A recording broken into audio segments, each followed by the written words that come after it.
Sir में दर्द रहती है, ऐसे लेथार्जिक फील कर रही होती हूँ, तो ये एडिक्शन हो गई हुई है ऑलरेडी कि भाई हमने पीनी ही पीनी है, चाहे बाहर चाहे गर्मी कितनी ही पड़ रही हो। तो हम क्या क्या कर सकते हैं फिर इस हवाले से? इसका ये कर सकते हैं कि एक तो मैंने पहले बताया कि चाय का कप छोटा कर सकते हैं, उसको अब कम ले लें। दूसरा ये कि अपनी वाटर इनटेक को बेहतर करें। अच्छा, ठीक है, दिन में तकरीबन 8 to 10 ग्लासेस ऑफ वाटर ज़रूर लें। और इसके साथ ये कि खाने के साथ चाय ना लें। उसका सबसे बड़ा नुकसान ये होता है कि जब हम खाने के साथ चाय लेते हैं तो जो खाने के अंदर जो भी हम खाना खा रहे होते हैं उसके अंदर जितना भी आयरन होता है ना, तो चाय बॉडी में आयरन की एब्जॉर्प्शन को कम करती है।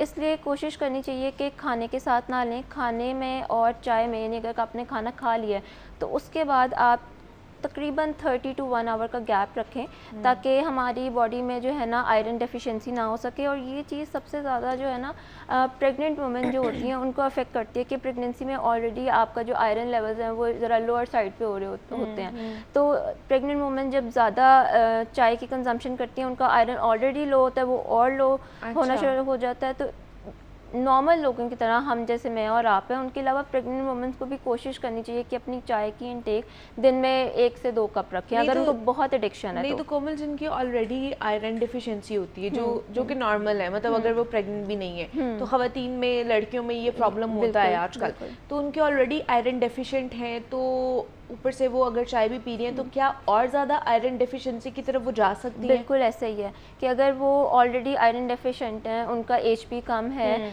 और एनीमिक हैं, तो वो ये चीज़ उसको ज़्यादा एग्रीवेट कर सकती है।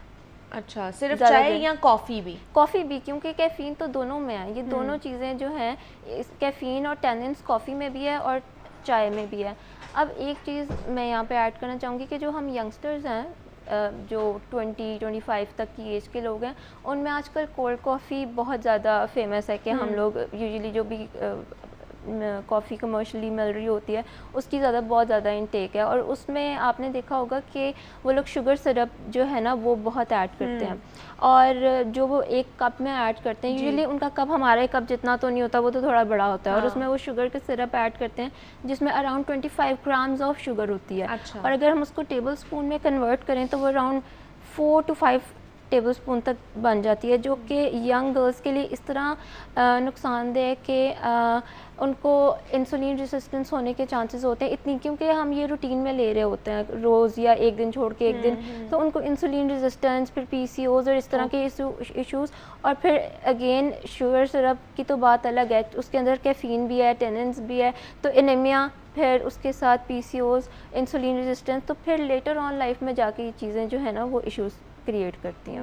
कि मतलब ये कॉफ़ी जो हम लोग पी रहे होते हैं, ख़ासतौर पर हमारी यंग जनरेशन जो टीन है, उसमें ये कॉफ़ी लवर्स हैं, कोल्ड कॉफ़ी का इस्तेमाल है, हॉट कॉफ़ी का, फिर इस सारी जितनी भी इसमें बेवरेजेस आ जाती हैं, इन सब का इस्तेमाल किया जा रहा होता है हमारे यंगस्टर्स की तरफ से, तो उनके प्रॉब्लम्स हो सकती हैं अगर वो इसका ज़्यादा इनटेक करेंगे तो। क्योंकि excess of everything is bad, but अगर आप दिन में 1-2 कप ले रहे हैं तो उससे कोई मसला नहीं है, गर्मियों में भी। बट अगेन वाटर इनटेक आपको अपने साथ अच्छी रखनी।